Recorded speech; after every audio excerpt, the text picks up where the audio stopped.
not about finance. This is not about records. This is about damn guts. This is about damn courage. This is about damn tenacity. We are here. We will stand by. We will serve justice.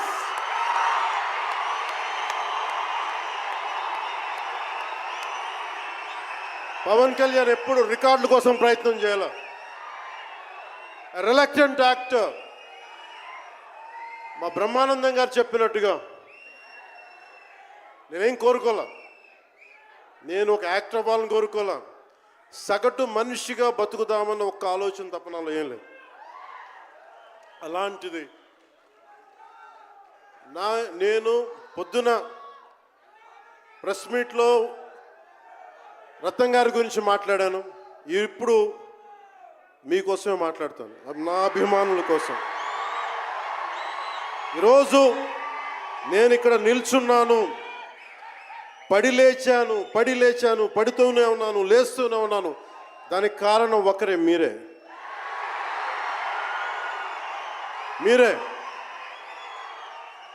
పడిపోయినా, కింద పడ్డా, లేచినా, ఉన్నా అన్నా నీ వెంట మేము ఉన్నామని. నా దగ్గర ఏమన్నా ఆయుధాలు ఉంటాయా? నా దగ్గర ఏమన్నా గుండాలు ఉంటారా? నా దగ్గర ఎవరు లేరు, గుండెల్లో ఉండే మీరు తప్ప.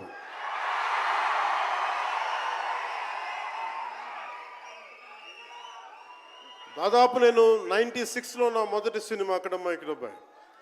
ఇది 2025 అంటే ఆల్మోస్ట్ 29 to 30 years. అంటే దాదాపు 29-30 సంవత్సరాలు నేను చిత్ర పరిశ్రమకి వచ్చి. ఎలా ఉంది అంటే నాకే తెలియదు, అలా కాలం ఇట్లా అయిపోయింది. కానీ కొంత వయసు పెరిగిందేమో కానీ గుండెల్లో చావు ఇంకా చావులకే బతికాం. ఇక్కడే సభలో సర్దార్ గబ్బర్ సింగ్ సినిమాకి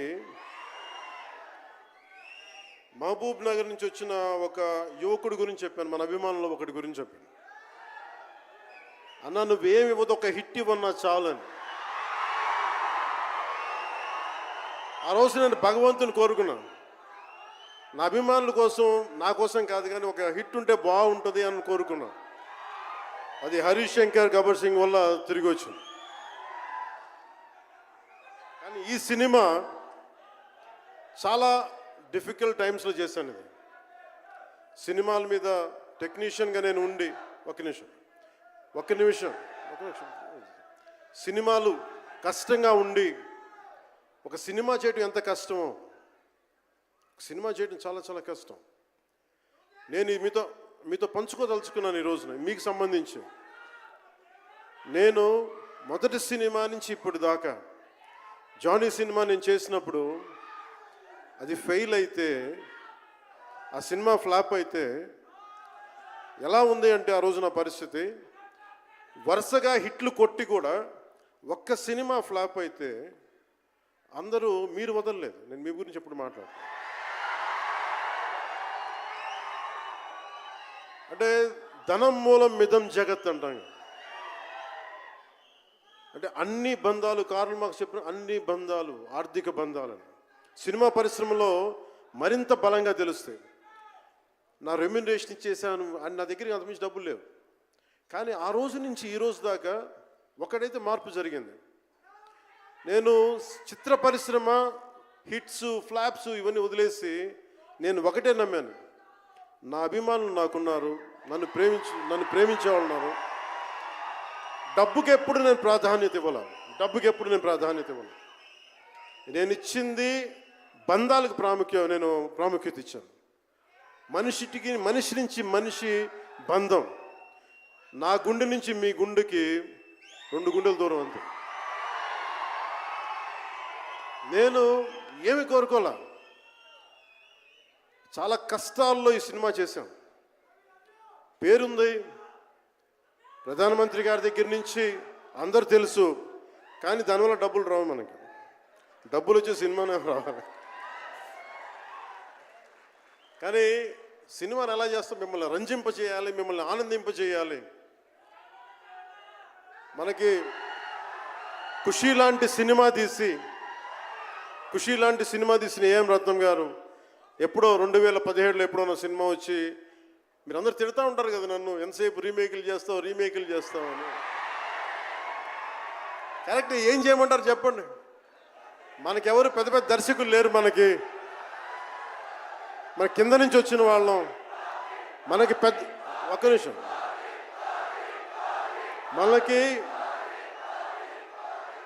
మన సినిమాలని చెప్తున్నా, ఓజీ సంతోషం, ఇది వీరా, మీకు ఈ సినిమా గురించి చెప్తాను మీకు. అంటే మనకి దర్శకులు ఎవరు లేరు. నన్ను అందరూ కూడా ఈ రీమేక్ చేస్తే వీడితో పని అయిపోతే డబ్బులు వస్తాయి, వీడికి రీమేక్ చేస్తే డబ్బులు వస్తాయి. మధ్యలో నేను చేసిన పాపం వల్ల ఒక ఫ్లాప్ తీసాను అంతే. ఆ ఫ్లాప్ తర్వాత నా గ్రిప్ రాలే మళ్ళీ ఫిల్మ్ ఇండస్ట్రీలో.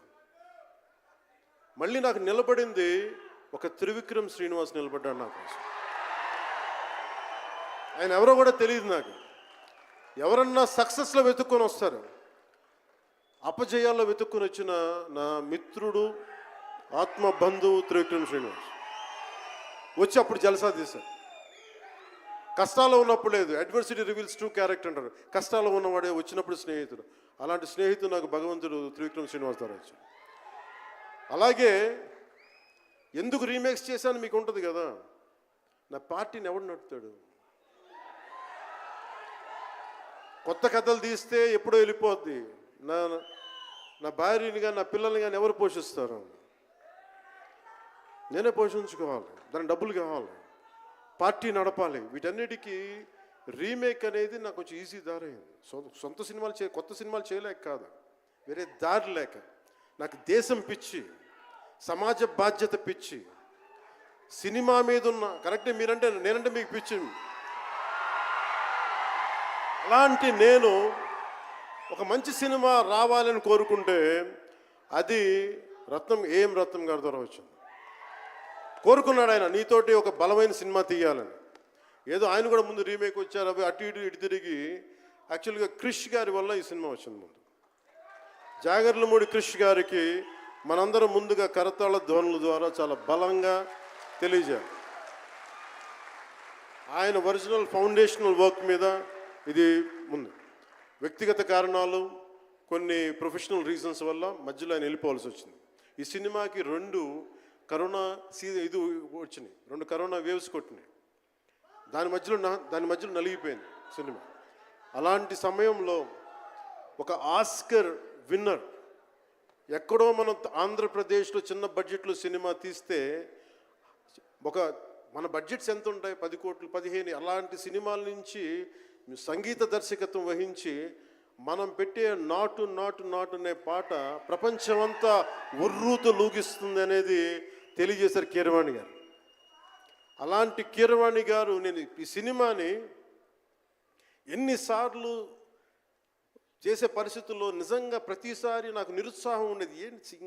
నాకు తెలుస్తూ ఉంటుంది కదా, నిస్పృహ వచ్చినప్పుడల్లా ఆయన ఏదో ఒక ట్రైలర్ రిలీజ్ అయ్యేది, ఆయన మ్యూజిక్ చూస్తే మళ్ళీ ఒక ఉత్సాహం వచ్చేది, ఒక ప్రాణవాయువు నింపేది. సార్ ఈ సినిమాకి ఈ రోజున ఇంత బలంగా ఆత్మవిశ్వాసంతో ఉన్నామంటే you are the hero sir, you are the true hero sir for us. Without కిరవాణిజీస్ music this is not Harihara Veeramallu. ఈరోజు హరిహర వీరమల్ బలంగా ఉంది అంటే it's only the dedication and the kind of effort he has put into the film is truly commendable and truly admirable, sir. We are truly grateful to you, sir.